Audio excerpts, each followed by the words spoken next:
વૈજ્ઞાનિક દ્રષ્ટિએ આપણે જોઈએ કે ગ્રહણ કઈ રીતે થાય છે. સૂર્યને ફરતે પૃથ્વી ફરે છે, પૃથ્વીને ફરતે ચંદ્ર ફરે છે. એટલે સૂર્યને ફરતે પૃથ્વી અને ચંદ્ર બંને ફરે છે. ચંદ્ર છે પૃથ્વીને ફરતે ફરતો ફરતો પૃથ્વીની સાથે સૂર્યને ફરે છે. તો આ જે પરિભ્રમણની ક્રિયા છે ને, એમ જ આપણું આ ગ્રહણ સમાયેલું છે. કેવી રીતે? તો જ્યારે સૂર્ય અને ચંદ્ર એની વચ્ચે પૃથ્વી આવી જાય, પૃથ્વીનો પડછાયો ચંદ્ર ઉપર પડે છે, તો એટલો ભાગ છે પૃથ્વી ઉપરથી દેખાતો હોતો નથી. તો એ અવસ્થા છે, એ સમય છે, એને આપણે ચંદ્રગ્રહણ તરીકે ઓળખીએ છીએ. સૂર્યગ્રહણ જોઈએ તો સૂર્ય અને પૃથ્વીની વચ્ચે ચંદ્ર આવી જાય છે, ત્યારે આપણે પૃથ્વી ઉપરથી સૂર્યને જોઈ શકતા નથી. જેટલા ભાગમાં ચંદ્ર વચ્ચે આવી જાય એટલો આપણને સૂર્યનો ભાગ દેખાય નહીં.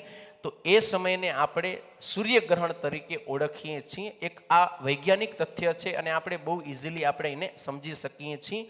એમાંય જે ચંદ્રગ્રહણ છે એ હર હંમેશ પૂનમના જ દિવસે થાય છે. કારણ કે તમે બધા જાણો છો, પૃથ્વીની ફરવાની ગતિ અને ચંદ્રની પણ પરિભ્રમણની ગતિ એક નિશ્ચિત છે. એટલે એના સમય જ એ એક્ઝેક્ટ એવી સ્થિતિમાં આવે છે ને કે ત્યારે પૂનમનો દિવસ હોય ત્યારે ચંદ્રગ્રહણ થાય, અમાસનો દિવસ હોય ત્યારે સૂર્યગ્રહણ થાય. એ એના પરિભ્રમણના નિયમ અનુસાર થાય છે.